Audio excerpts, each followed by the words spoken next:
All right, everybody. Gonna try.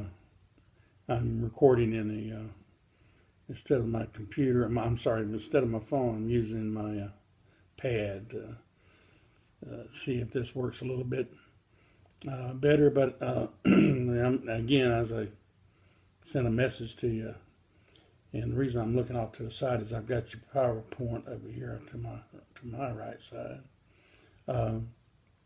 So anyway, we're going to try to keep this short, and for the rest of the last 4 chapters, if I need to make longer statements, I'll make 2 videos, two parts.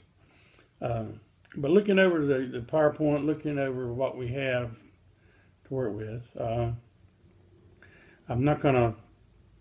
I think that the YouTube video on the Agile system,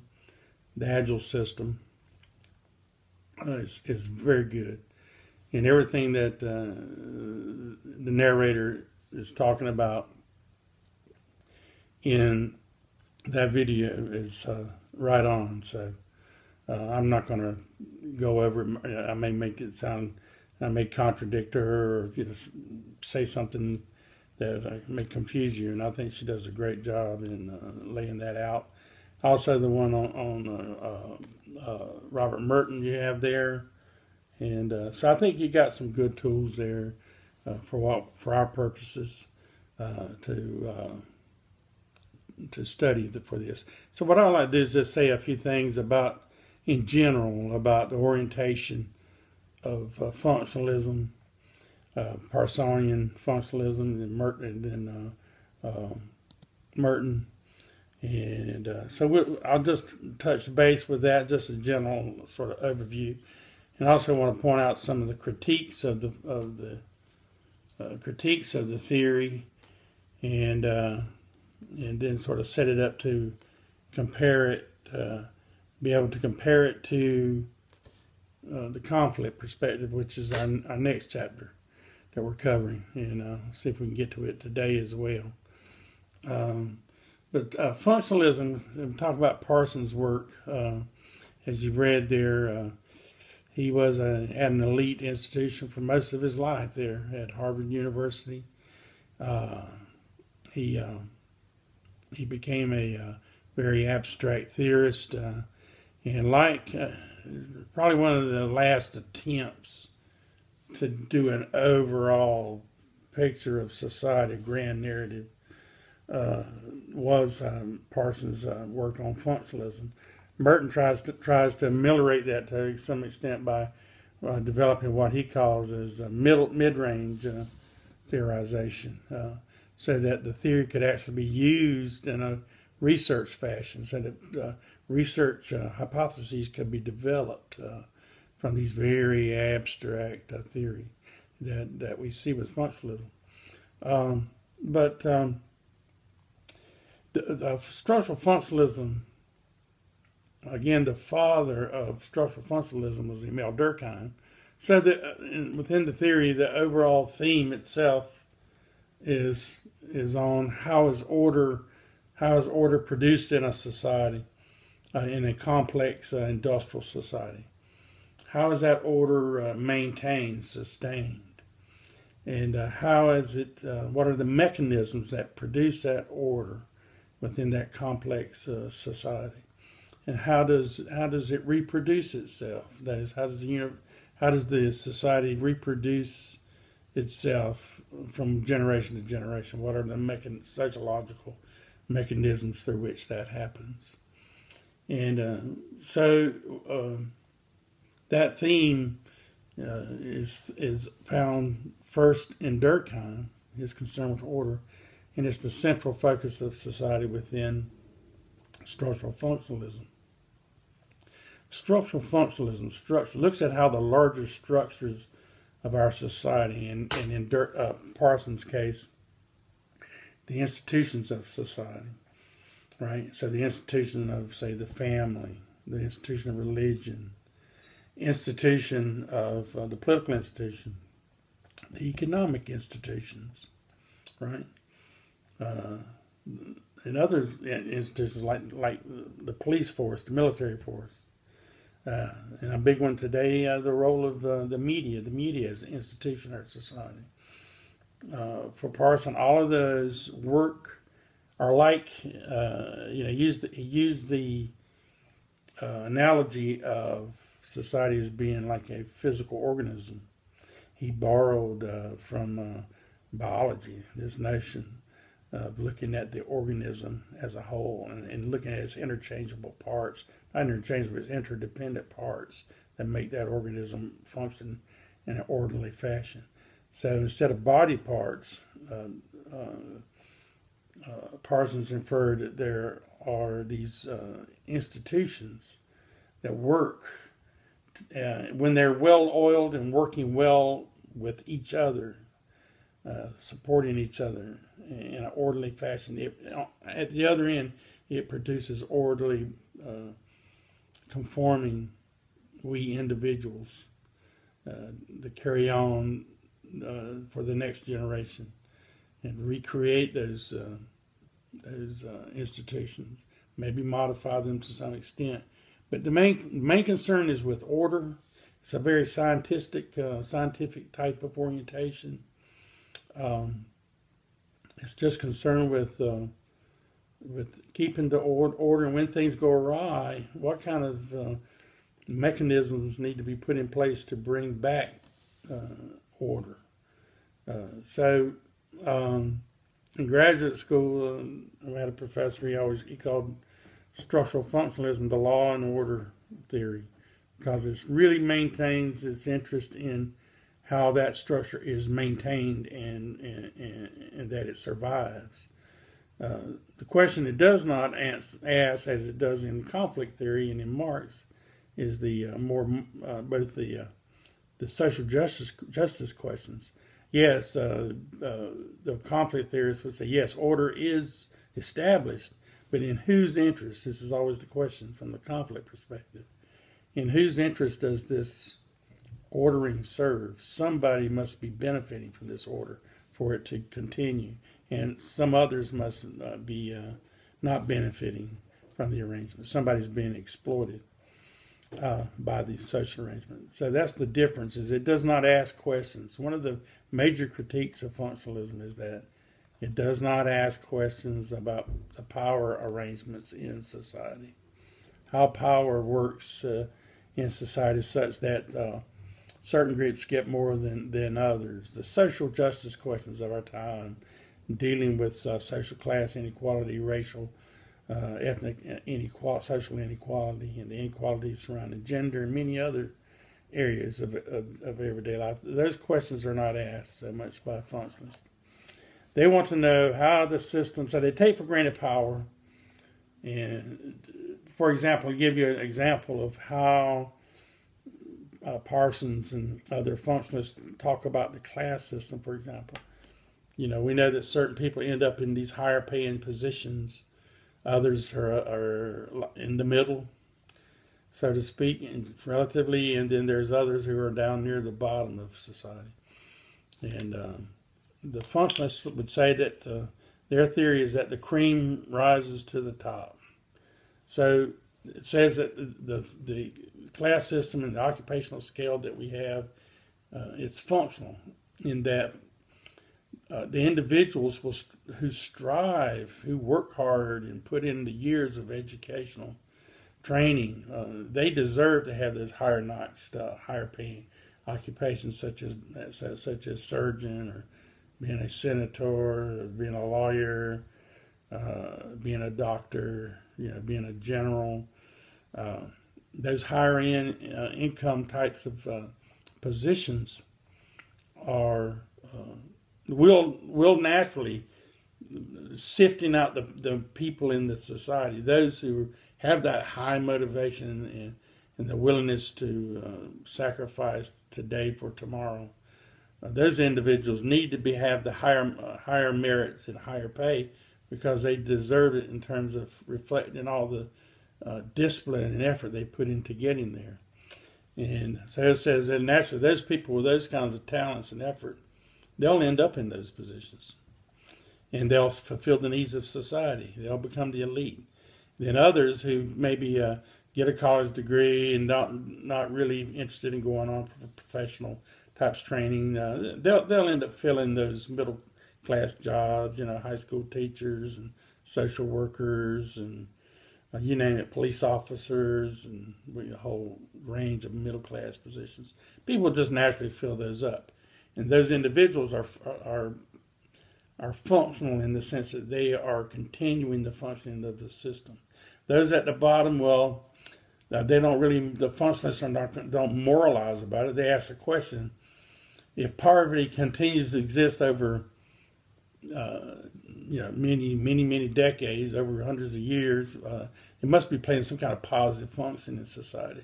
So it says that those who are unfortunately at the bottom of society, for whatever reasons they're there, they play a major role. For example, those who are in poverty, they support a whole range of middle class jobs in society. You think about it.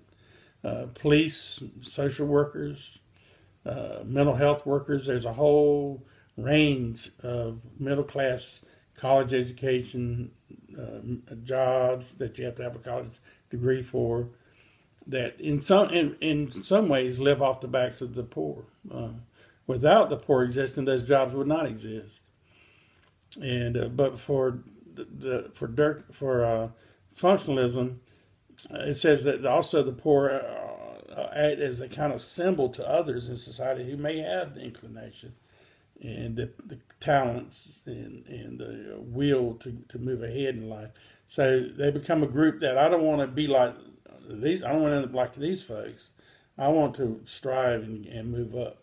And the way the system works out in functionalism, that so many of them will reach those upper tier jobs that are functional for the maintenance of the society. And a good number will end up working towards those middle class jobs that are highly functional in our society. And they're needed. And then those who are near the bottom, they become, for many reasons, as you may read in the chapter, I'm not for sure it covers every bit of the aspects of poverty, for example. I think it does have something in there. There was a guy, Herbert Gons, who wrote a famous article showing the functionality of the poor, and things like they tend to buy up the secondhand clothing, they buy the outdated food, so they support a lot of the neighborhood in their neighborhoods, the poor small shops and day-old foods that are sold, and also used cars and you name it. They in an economic sense they take care of that sort of low-end economic companies. That it sustains the economy at that end. Those things are not wasted; they're actually bought up by the people in poverty. And people in poverty also, again, as I was saying, they tend to support a whole range of middle-class jobs. It's a nasty way to, from an ethnical, moral sense, it kind of seems like a nasty way of looking at the world.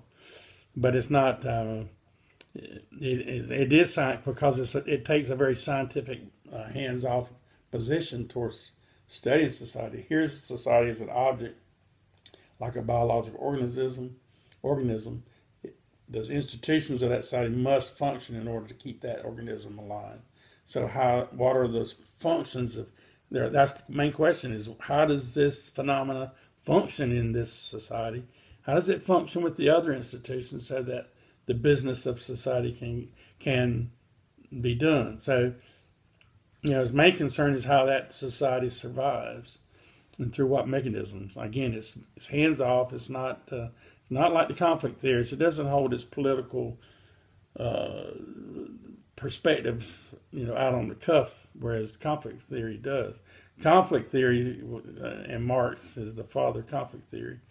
Conflict theory would say, well, the reason their famous statement is that we do not theorize and do research on society just for knowledge's sake.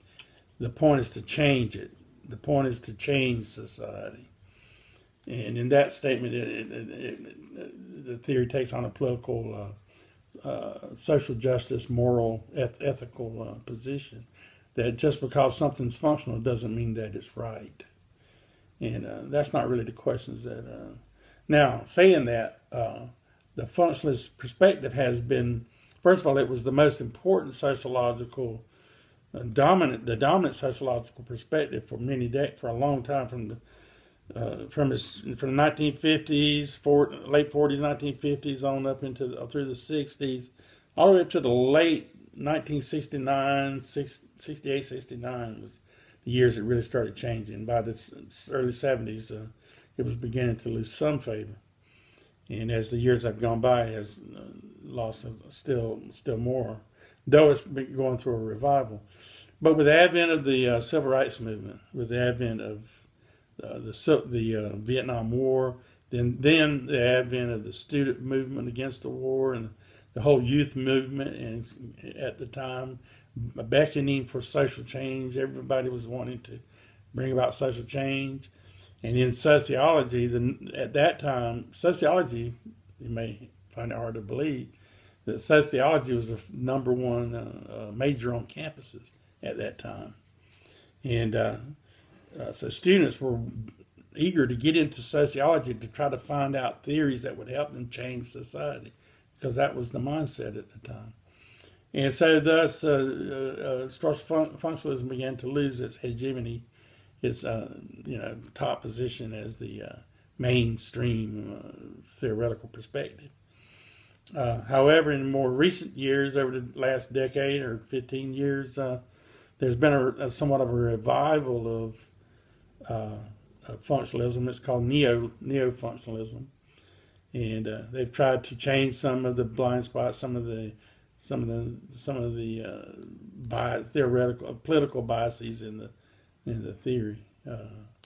The political bias in the theory is that it's both conservative in its outlook.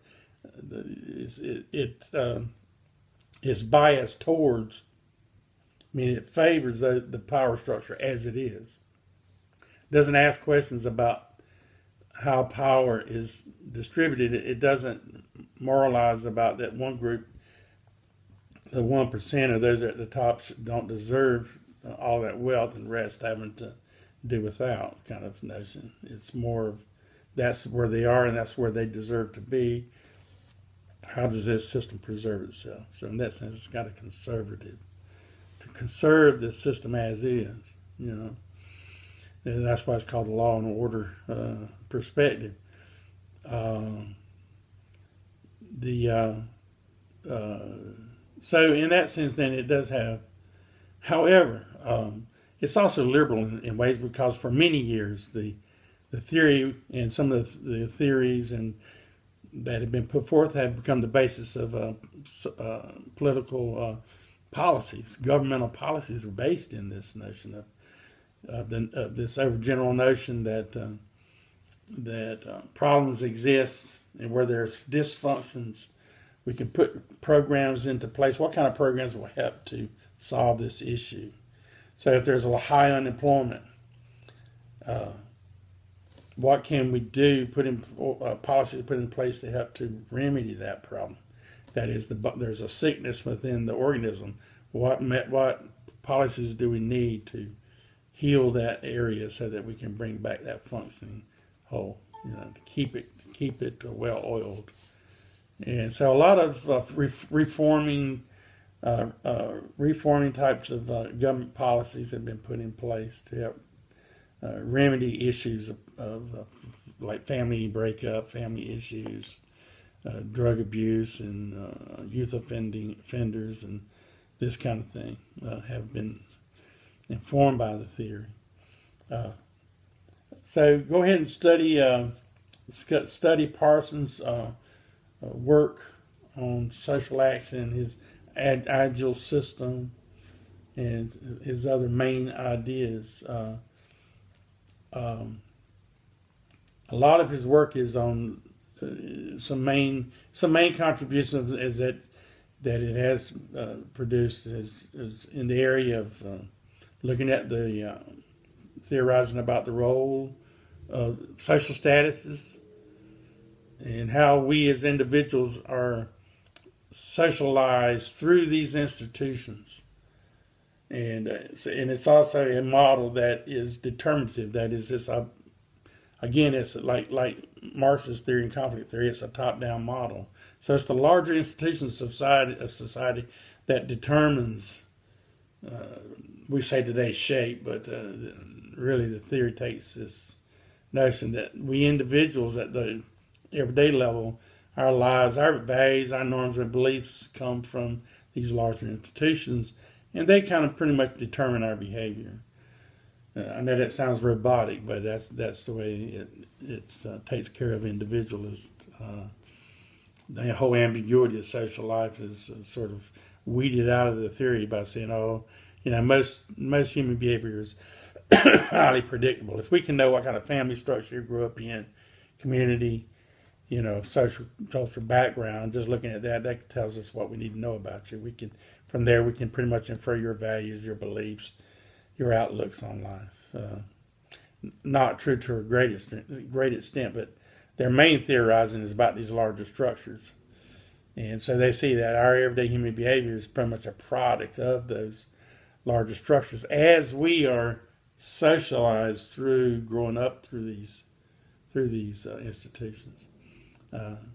So go ahead and study that aspect. I think that becomes apparent.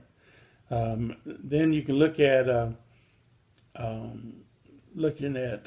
Merton's manifest and latent functions. The role for Merton was he saw Parsons' theory as way too grand, way too abstract to really do any real concrete forms of research. So what he did was he developed as you'll read there, he developed what's called middle range theory.